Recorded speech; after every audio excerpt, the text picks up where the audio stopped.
Autumn harvest, fall in South Texas. Here we go. Our menu for today is adzuki beans with lotus seeds and lotus roots. And right away you'll think, where in the world and what are those? So the lotus root looks like this. Nice close-up. And then the lotus seed right beside that. And I'm going to pass those around and let you take a look at them. And oftentimes, according to the macrobiotic perspective and other, Asian perspectives, whatever the food looks like, it might be healthful and connected with a certain part of the body. So I'm going to let you guess at what you think this little thing with lots of holes might be beneficial for, because we'll talk about here in just a second the benefits of the lotus root and the lotus seed. And the places where you can buy those, you can buy them online at a company called Mitoku, and I think I have that written up here, M-I-T-O-K-U, the third one down under discussion point, and then Goldmine Natural Foods Company. So you may not find these even at Whole Foods, and I don't even know if Casa de Luz carries them, but you can order them online, okay? So these have medicine, some nice benefits for the body. And actually, I'll just go ahead and read that right now. Actually, if you want to guess. Spine. Spine. Okay, Tiffany's guessing spine. You want to pass them over and let them take a look? According to the macrobiotic path to total health, the lotus root is very beneficial for the root, okay? So that's the one that has the holes in it, is very beneficial for the lungs. So if you think about the bronchial tubes and the, it doesn't look so stinny, but it's certainly the idea of air and going through and so forth. Mm-hmm. And then the seeds are very beneficial for the female reproductive system. And men, I don't know what to say for you. Maybe in some way it's beneficial to your reproductive system too. But there's lots of good reading in here about the lotus seed and the lotus root and how they combine. And I think the taste, to be quite honest with you, I'm going to let you decide, but it seems to go under the taste that falls in the category of autumn, which is a more pungent taste. So, then also we have wild rice with walnut and scallion sauce, or scallion saute, sorry. And to that I've also added a nice little dried cranberries, so you'll have a little sweet tart in there. I think that's a nice addition. If you have that recipe in front of you right now, you need to add dried cranberries because it's not on there.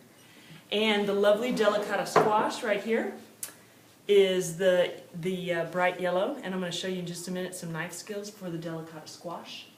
And then we have our steamed kale with onions, and you've seen that before, the nice bitter greens that give us our calcium and take care of our liver. And I've done some pickling, but this is pickled red cabbage, and of course we need our little piece of pickle to help with our digestion of grains.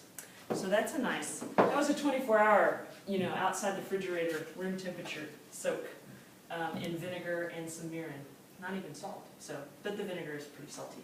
So here we have a delicata squash. Knife skills real quick for you on squash. I'm always intimidated by them because they're big and they seem difficult, but what's important in the household is to have a very sharp knife and to know how to use it safely. So we're going to remove that end. And then what I did to make the rings was I cut straight down into the squash, and then I used something of a knife or a spoon to just kind of spoon out the seeds.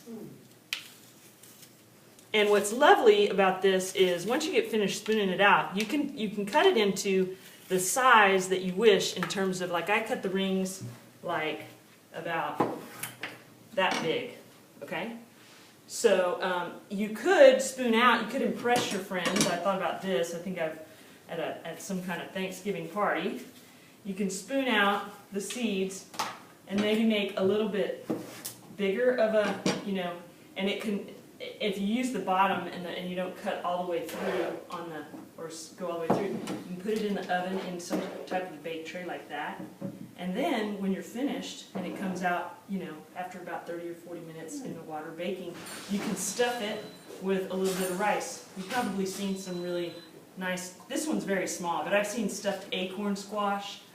This one, in this case, would be a nice little stuffing inside of a delicata squash. So some ideas for presentation and making it really look good for your guests and at your parties.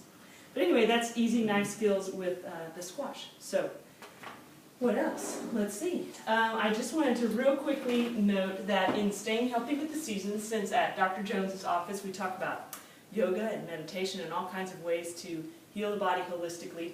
The Autumn Energetics, they have all kinds of quotes in here, I love this book, in the margins that say, meditate instead of calculate, for those of us who are always in our heads. Open your inner wisdom and guidance. Meditation is affordable time travel. So the idea is that as we go into autumn and winter, we kind of go inward more.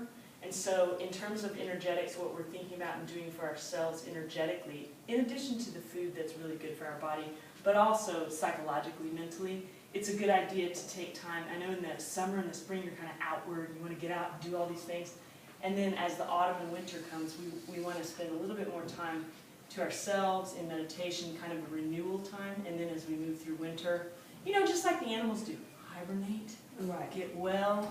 And when spring comes, then we move into, of course, our outward energy. So just a little food for thought on autumn energetics from Staying Healthy with the Seasons, which I wish I wrote this book. Great title.